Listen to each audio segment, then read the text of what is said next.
Following the Friends reunion, I have decided to look back and rank all the seasons of Friends, starting from the worst, then moving to the best. Before I get into this, all the seasons have a positive score.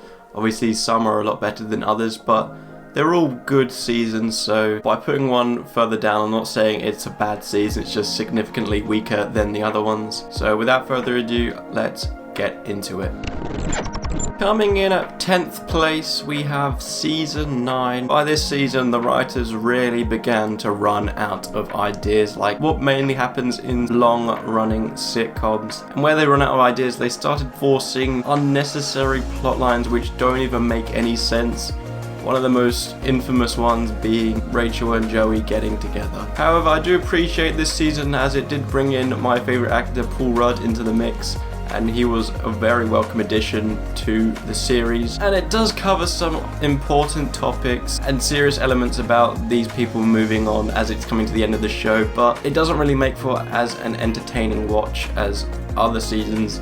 So it leaves a lot of the episodes feeling maybe a bit too serious, and times a lot of the episodes are quite mediocre. So for me, it was easily the worst out of all these seasons, although as you can see by my rating, still a solid season of television. Coming in at 9th place, I have Season 1. Now this may be a controversial opinion, but for the first season of Friends, I wasn't totally convinced at why it was so hyped up as a great show. Yes, it had some great moments, but overall these characters didn't really gel together straight away, in my opinion, especially for what comes down the road with their chemistry. They were given their individual characteristics and it felt like they were forcing it in, where further down the line it becomes more natural. You do get used to it, but for this first season, as well as it containing quite a few average episodes, it was one of the worst for me, but of course a very important one as it's the beginning of this show. Coming in at 8th place, I have Season 8. For me, the best thing about this season is that Jennifer Aniston delivers her best performance in any season, as the spotlight is more on her when she becomes pregnant. She takes on a more serious role and flexes some good acting skills. So for me, that was easily the best part of this season. It also contains one of the worst things, the beginning of it, where Joey starts to fall in love with her, which, as I said, doesn't really make sense if you've seen any of this show, but other than that, once again, the episodes they're good, but for Friends standard, there's quite a few average ones, so none that really stand out, quite forgettable ones. So with a sitcom, it's hard to talk about too much when you're comparing all the seasons, as they obviously contain a lot of filler episodes, mainly filler episodes, but this season doesn't contain some of the best. Coming in at 7th place is Season 10. After the inconsistencies of Season 9, Season 10 does turn the wheel back towards some more Friends appropriate episodes, making for a much better season overall, and I think part of that is helped by the fact that it has been shortened to fewer episodes. The episodes may not be as iconic, but as you can see that everyone's looking for their separate ways to go in life, and as people are beginning to move on, it ends up leading to a very good send-off for these characters. And it was one of those things where, you know, once you've watched a show for so long, and when you finally get to the finale, you just had that empty feeling inside of you. I had that for this season. So they ended the season in a really good way, especially after the previous season's inconsistencies. Coming in at 6th place is Season 7. The focus around Monica and Chandler, yes, I say Chandler, not Chandler, because I'm English. The whole focus was around Monica and Chandler, and it just felt like a breath of fresh air after so many seasons of just Ross and Rachel. You start to see their relationship grow and become actually the best couple on the show. And of course, not to mention, as it all leads up to their wedding, which I think they executed really in a sweet way, which did do the characters justice for the relationship they've built. But yeah, another solid season, but the main standout was Monica and Chandler. Coming in at 5th place is Season 6.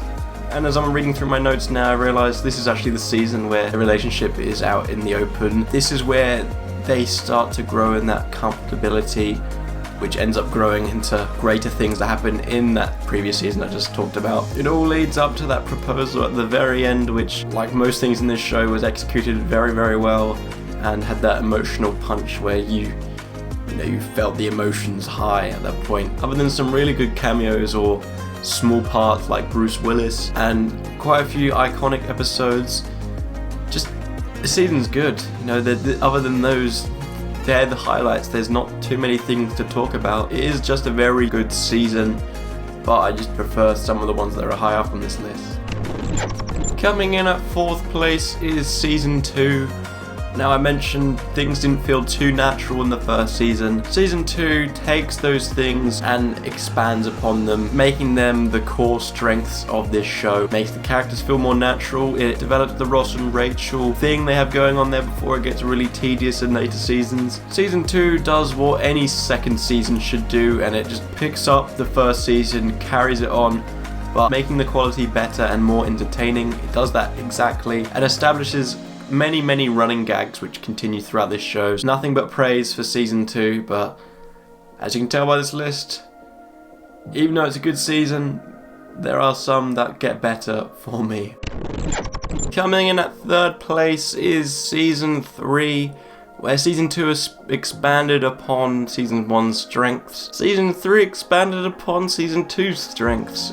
This is where I personally think the characters' chemistry is in its prime, where it really starts to take off for me. And they don't just feel like characters in a show, they genuinely feel like friends. This season does contain so many iconic episodes, but besides them, even the average ones feel really entertaining to watch as these characters become a lot more enjoyable to watch. So a really good season. It's really tough talking about how good these seasons are with having them halfway down your list or whatever, but yeah, there's still some better ones for me. Coming in at 2nd place is Season 4. This was one of the first points where I was desperate to find out what happens after the cliffhanger, and we finally got some satisfying answers. Seeing some new locations, mainly London, what I'm referring to. But just other than that, this season overall has probably the most, or joint most, iconic episodes in it. That's mainly what propels these seasons further. And even if they weren't iconic, they were still consistently very good. So this season, although I may not be able to tell you about the whole story running through it, it may not be the most iconic of it. If I was stuck with only one season to watch, this would be my second choice, frankly, because of how many iconic episodes are in this season. But in 1st place is Season 5. I talked about how there was a cliffhanger I was really eager to find out about.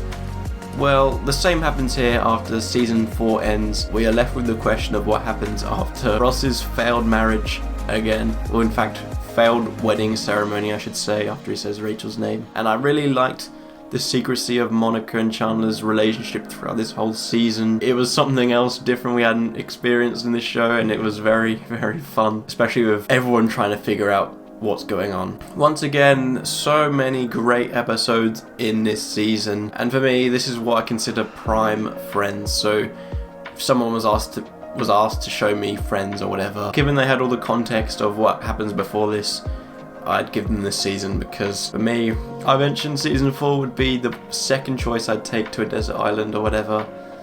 Obviously, this would be my first, as I personally think it's the best season of the lot.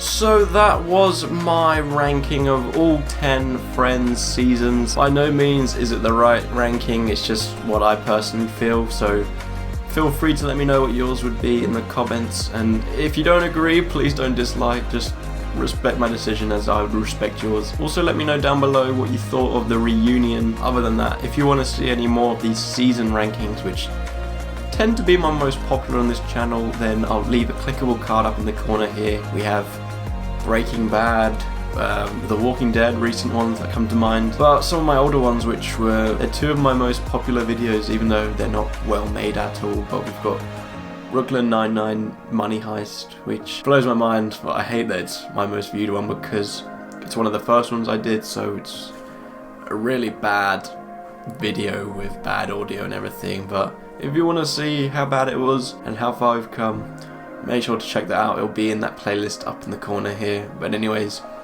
I hope you did enjoy today's video, and I hope to see you in my next one.